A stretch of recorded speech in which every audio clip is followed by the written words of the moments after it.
की पंचमी के दिन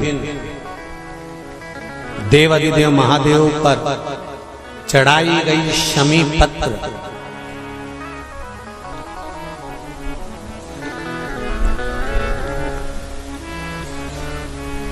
शंकर भगवान पर चढ़ाई गई शमी पत्र आस्तिक मुनि का नाम लेकर, कौन से मुनि?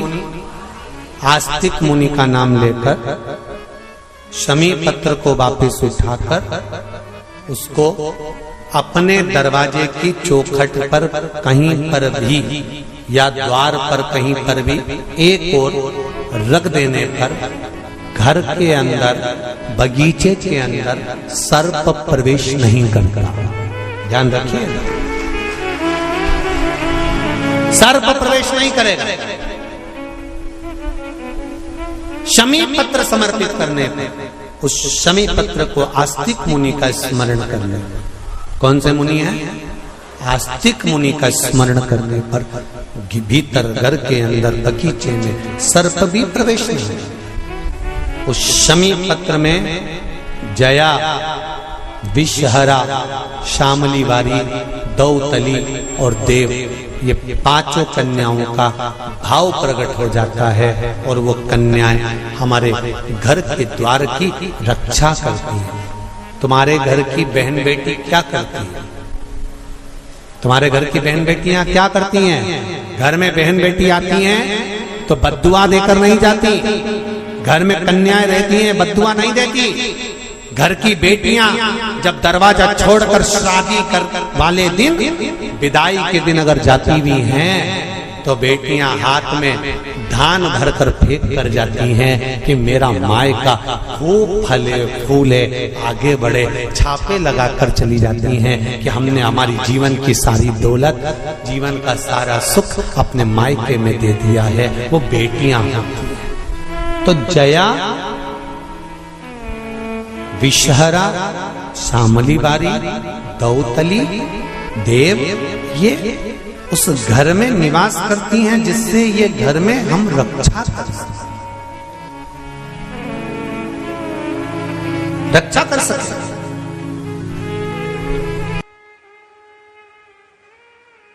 84 लाख योनियों में केवल एक मनुष्य की योनि है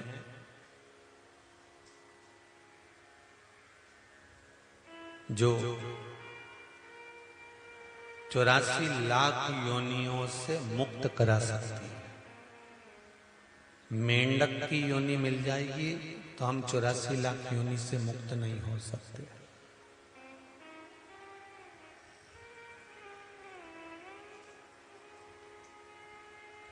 कवर बिच्छू बन गए तो भी हम 84 लाख योनि से मुक्त नहीं हो सकते।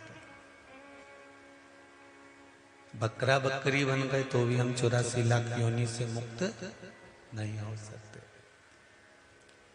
सुंगरा सुंगरी बन गए तो भी हम 84 लाख योनि से मुक्त नहीं हो सकते। होंगे क्या? नहीं।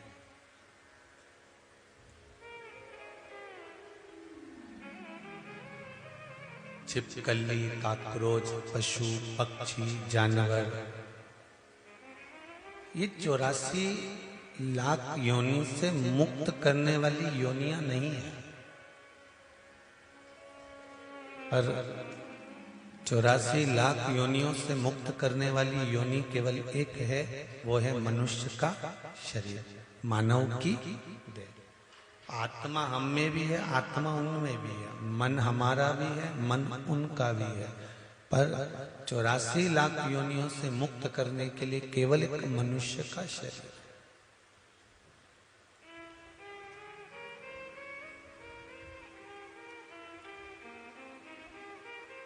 किसी योनि से हम मुक्त 84 लाख योनियों को नहीं कर सकते, पर मानव का शरीर मिला है, इसको अगर हमने भजन में लगा दिया, कीर्तन में लगा दिया, स्मरण में लगा दिया, भगवत भक्ति में लगा दिया, तो हो सकता है कि हम अगली योनि में नहीं पड़े, हम बाकी की योनियों से मुक्त हो जाए।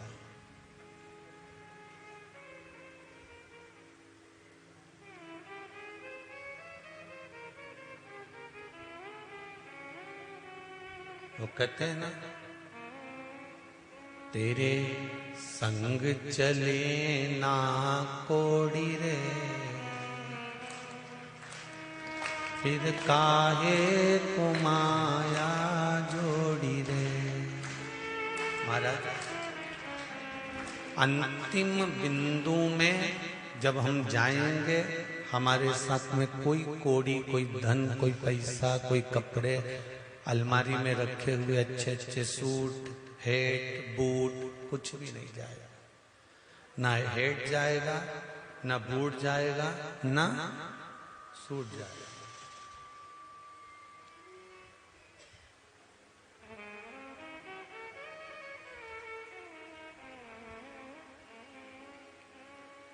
तुम्हारे हेड, बूट, सूट अभी भी कोई नहीं पहनता, तो तुम्हारे जाने के बाद कौन पहनने वाला है?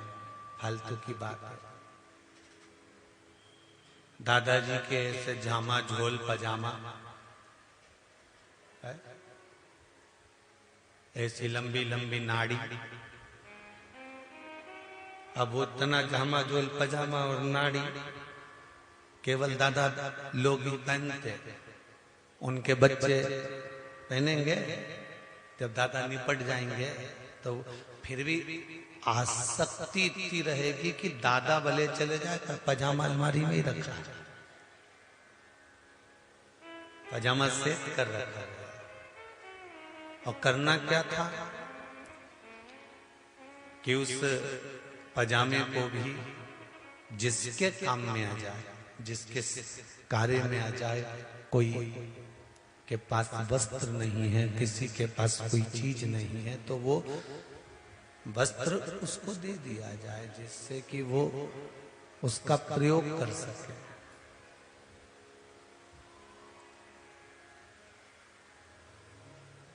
केवल और केवल एक मनुष्य की देह, जो 84 लाख योनियों को काटने का काम कर देती है। और वो 84 लाख योनियां कटेगी कैसे?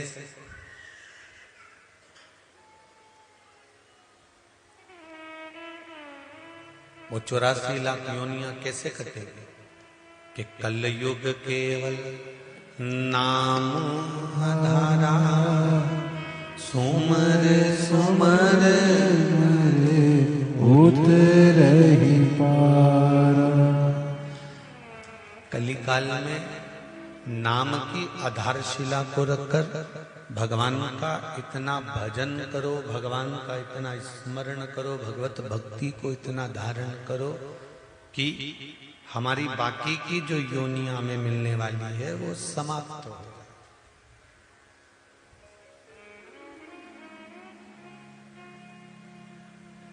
किसी किसी का मनुष्य देह प्राप्त होने के बाद दूसरा देह मिलता ही नहीं।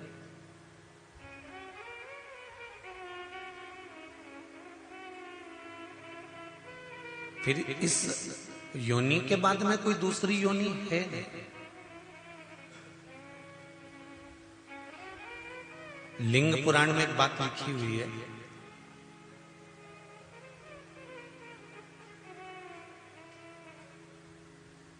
अय्यप्पा स्वामी, कार्तिकेय, षडानंद, स्कंद देव, भगवान कार्तिकेय ने अपनी माता से पूछा, मां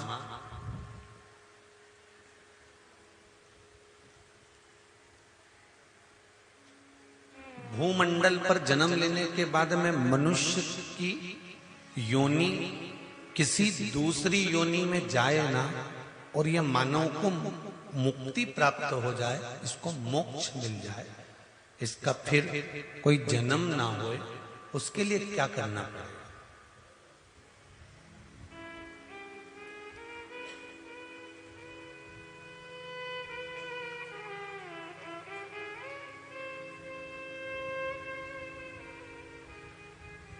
शिव चरित्र, काशी से जो एक पुस्तक निकलती है शिव चरित्र, कि एक बेलपत्र के नहीं जाओगे कभी डॉक्टर के पास, आप शंकर का भजन तो करो,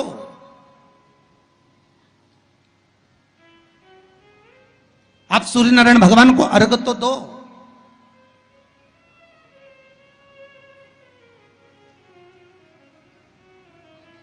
आप एक बेलपत्र शंकर को समर्पित तो करो। जिस बेलपत्र को आप वृक्ष पे से तोड़कर या बाजार में से 5 रुपए की खरीद कर लेकर शंकर भगवान को चढ़ा देते हो, शिव जी के पास जो पहुंच गई,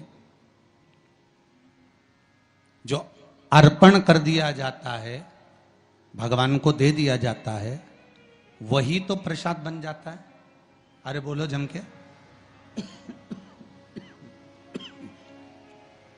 जो शिव जी को दे दिया जाता है, अर्पण कर दिया जाता है, या राम जी को दे दिया जाए, या कृष्ण भगवान को दे दिया जाए, या देवी देवताओं को दे दिया जाए, जो भी हम भगवान को अर्पण करते हैं वो प्रसाद बनता है कि नहीं बनता? अरे बोलो जम के। बनता है ना प्रसाद। तो राम जी को तुमने लड्डू का भोग लगाया तो वो प्रसाद बन गया। उसको तुम लोगों ने खाया कि नहीं खाया? अरे बोलो जम के। खाया। हनुमान जी के मंदिर में ले जाके नारियल फोड़ा, वो प्रसाद बन गया। वो की चिटक निकाल निकाल के तुमने खाई कि नहीं खाई? खाई ना। देवी जी के मंदिर में गए, पूड़ी और हलवे का भोग लगाया, वो प्रसाद बना कि नहीं बना? अब शंकर भगवान को कोई तुम रोज तो चूरमा नहीं लगाओगे, शंकर भगवान को रोज तो तुम लड्डू लेकर नहीं जाओगे, शंकर भगवान को रोज तो तुम मिश्री लेकर नहीं जाओगे। तो शंकर भगवान के लिए रोज क्या लेकर जाते हो? बेलपत्र। अगर शिव जी को तुमने जो बेलपत्र चढ़ाया तो वो प्रसाद बना कि नहीं बना? बन गया ना। अब प्रसाद बन गया तो उस बेलपत्र को उठाकर लाकर खाना और खाकर अपनी औषधि के रूप में उसको स्वीकार करना।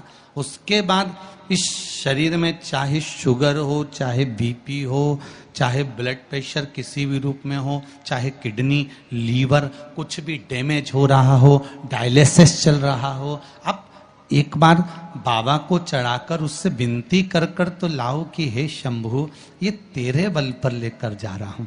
मैंने सुना है तुझ पर जो चढ़ता है वो प्रसाद बन जाता है, और ये त्रिगुणाकार बेलपत्र को मैं लेकर जा रहा हूं, मैं खाऊं, और बाबा इतनी कृपा कर देना कि ये औषधि का काम कर दे और मेरी बीमारियां समाप्त कर दे। ये शिव से कहो।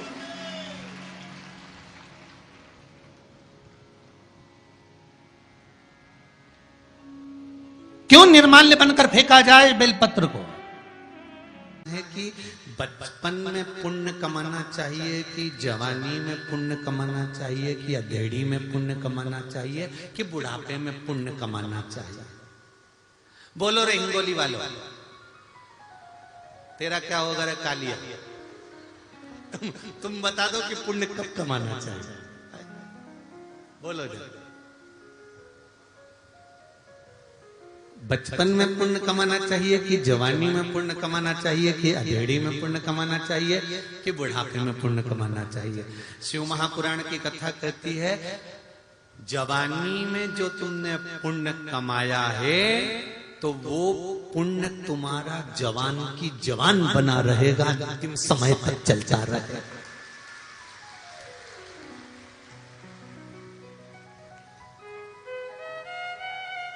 तो क्या हम संत बन जाएं, साधु बन जाएं, घर छोड़ दें, परिवार छोड़ दें, कि कमाना छोड़ दें?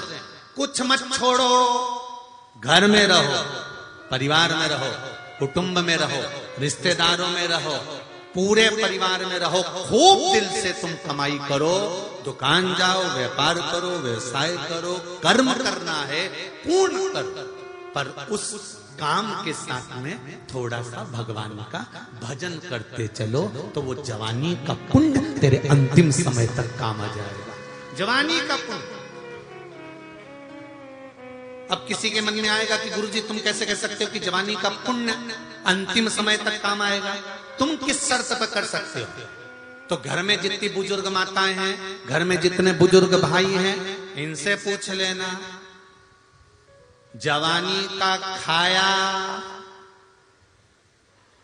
आखिरी तक काम आता है। कई कई जवान जवान बहुओं के बाल धोले पड़ गए और डोकरी उनके देखो तो अभी अब इनने जो पूर्व समय का खाया, बोलो सही है कि गलत है?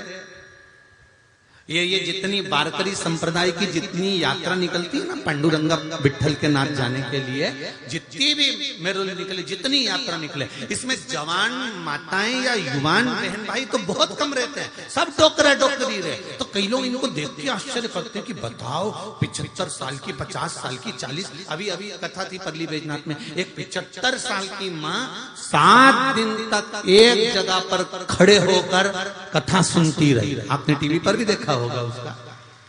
75 वर्ष की आई तो मन में ये भाव आता है कि ये इतनी एनर्जी लाती कहां से? कई कई बहुओं के मन में टेंशन रहता है, मेरी तो 32 साल की उम्र है, 42 साल की है, हमारी सासू तो 70 साल की, तो भी पूरा के पूरा काम कर ले, उसकी आंख से बीन ले,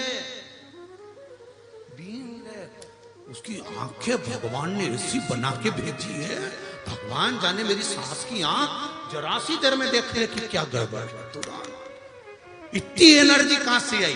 तो के ये साधारण नहीं है, जो घी पहले खाया है वो बुढ़ापे में दिख रहा है, बुढ़ापे में दिख रहा है। तो यही शिव महापुराण की कथा कहती है कि बचपन का पुण्य, जवानी का पुण्य, अधेड़ी का पुण्य, कि बुढ़ापे का पुण्य, कहाँ का पुण्य काम आएगा? तो कहा जवानी में परिवार के साथ रहो, कुटुंब के साथ रहो, बच्चों के साथ रहो, पत्नी कुटुंब परिवार के साथ में रहो, और उनके साथ रहते रहते भगवान का भजन करते चलो, तो ये अंत समय तक काम आएगा। जो किया वो अंतिम बिंदु तक काम। अब कई लोग चतुर लोग बैठे रहते हैं, अभी कोई उम्र है, अभी कोई उम्र है, बचपन जवानी कोई उम्र है, अधेड़ी तो कमाने की उम्र है। भजन की उम्र आएगी जब हम शिथिल हो जाएंगे, जब शिथिल हो जाएंगे, बुढ़े हो जाएंगे, तब भजन की उम्र आएगी। तो शिथिल तुम्हारी उम्र हो जाएगी तो पुण्य भी तो शिथिल हो जाएगा, पुण्य भी तो बुढ़ा होगा, पुण्य भी तो शिथिल होगा। तो जवानी में किया गया पुण्य का फल जो मिलता है, उसका फल कोई काट नहीं सकता। इसलिए मेरा निवेदन है, बहुओं से भी है, बच्चों से भी है, और जितने जितने पंडाल में, शायद ऐसे और भी पंडाल और लगे हैं, कितने लगा? हाँ, तो जितने लोग उस पंडाल में बैठे हैं और जितने लोग सोने की सीढ़ी पे चढ़ के बैठे हैं, सब ध्यान से सुन ले अच्छे से।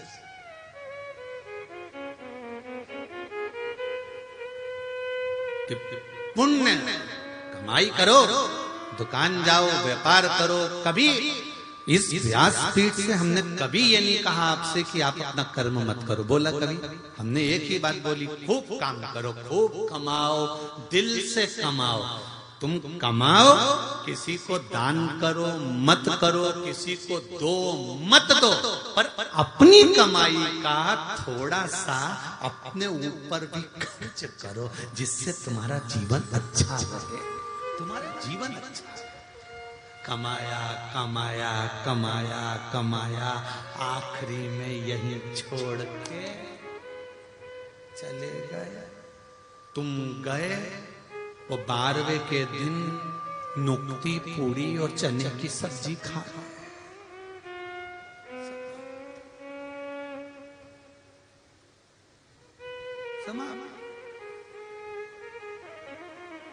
एक छोटा सा बच्चा अपनी दादी से बोला, ओ दादी, ओ दादी। दादी बोली क्या है? अपने पड़ोस में वो मुन्ना रहता है ना, मुन्ना, हाँ, उसके यहाँ पर नुक्ती का रायता बना है, बूंदी का रायता, नुक्ती का रायता, और बूंदी बनी है, नुक्ती, पूड़ी बनी है, चना की सब्जी बनी है।